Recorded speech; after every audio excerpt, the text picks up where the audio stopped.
Hello friends, today we will discuss axillary artery. It is an important short note in your theory exam. We will discuss beginning and termination, branches, relations and applied anatomy.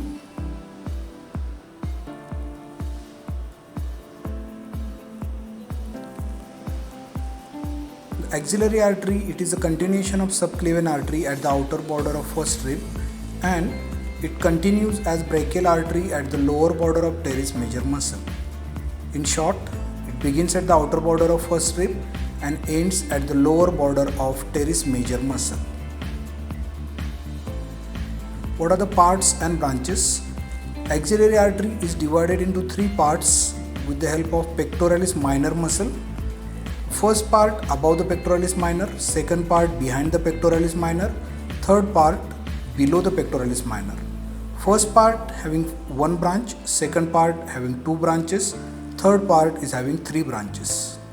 First part gives superior thoracic, second part gives two branches, acromiothoracic and lateral thoracic, and third part gives anterior circumflex and posterior circumflex humeral and subscapular artery.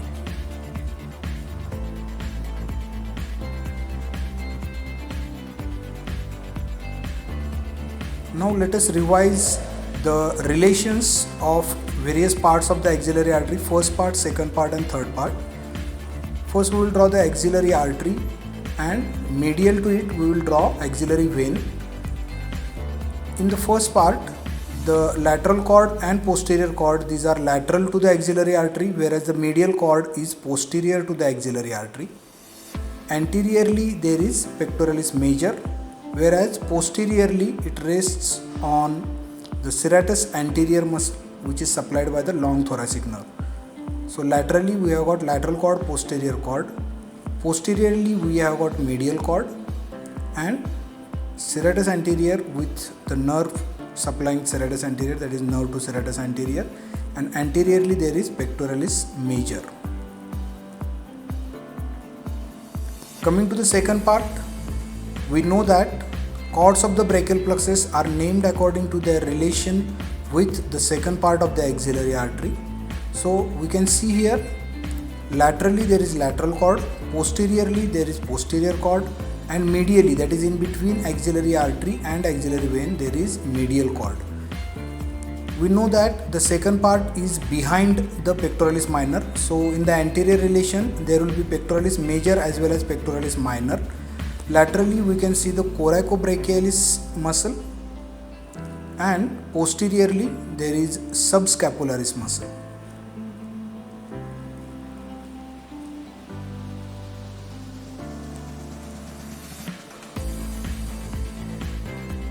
In the third part, the cords, they will give away the branches. So in third part we will mainly see the branches from the cords.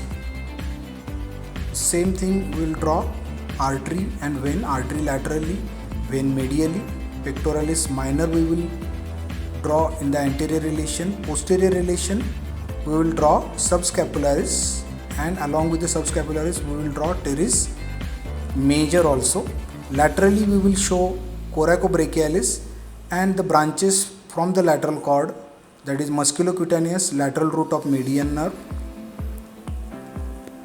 In between axillary artery and axillary vein we will show in the anterior plane there is medial cutaneous nerve of forearm, and posteriorly there is ulnar nerve. Branch from the posterior cord, they can be seen posterior to the axillary artery, that is radial nerve and axillary nerve, and anteriorly we can also see the medial root of median nerve. In the applied anatomy, what we will write is it can be compressed against the humerus to control profuse bleeding from the distal side, and it takes part in the anastomosis around the scapula. It is between first part of subclavian artery and third part of axillary artery. Thank you.